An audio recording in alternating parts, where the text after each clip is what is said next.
കണ്ണൂരിൽ മദ്യലഹരിയിൽ SIയെ ആക്രമിച്ച് യുവതി അറസ്റ്റിൽ. തലശ്ശേരി കൂളിബസാർ സ്വദേശിനി റസീനയാണ് അറസ്റ്റിലായത്. വൈദ്യപരിശോധനയ്ക്ക് കൊണ്ടുവന്നപ്പോഴാണ് SI ദീപ്തിയെ ആക്രമിച്ചത്. വിവരങ്ങളുമായി അർജുൻ ചേരുന്നുണ്ട്. അർജുൻ, ഏത് സാഹചര്യത്തിലായിരുന്നു ഈ പ്രതി SIയെ ആക്രമിക്കാൻ സാഹചര്യമുണ്ടായത്?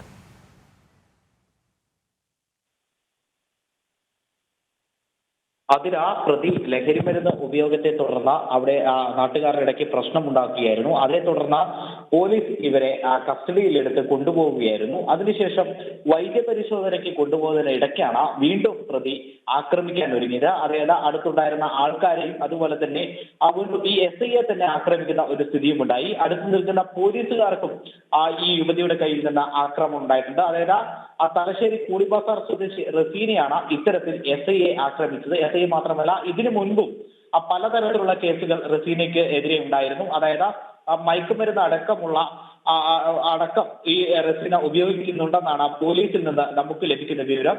അത്തരത്തിൽ നീങ്ങുമ്പോഴാണ് ഇന്ന് വൈദ്യപരിശോധനയ്ക്ക് കൊണ്ടുപോകുന്നതിന്റെ ഇടയ്ക്ക് പ്രതി പെട്ടെന്ന് തന്നെ വയലന്റ് ആവുകയും പിന്നീട് അടുത്തു നിന്ന് പോലീസുകാരെ അടക്കം അടിക്കുകയും ചെയ്തത്. ഇതിൽ കൃത്യമായി തന്നെ SIയെ അതായത് തലശ്ശേരി SIയെ കൃത്യമായി തന്നെ ഇവർ ആക്രമിക്കുകയും ചെയ്തു. മാത്രമല്ല തൊട്ടടുത്തുള്ള നാട്ടുകാരെ റസീന ആക്രമിച്ചിട്ടുണ്ടെന്നാണ് നമുക്ക് മനസ്സിലാക്കാൻ കഴിയുന്നത്. ശരി, അർജുനാണ് വിശദാംശങ്ങൾ നൽകിയത്.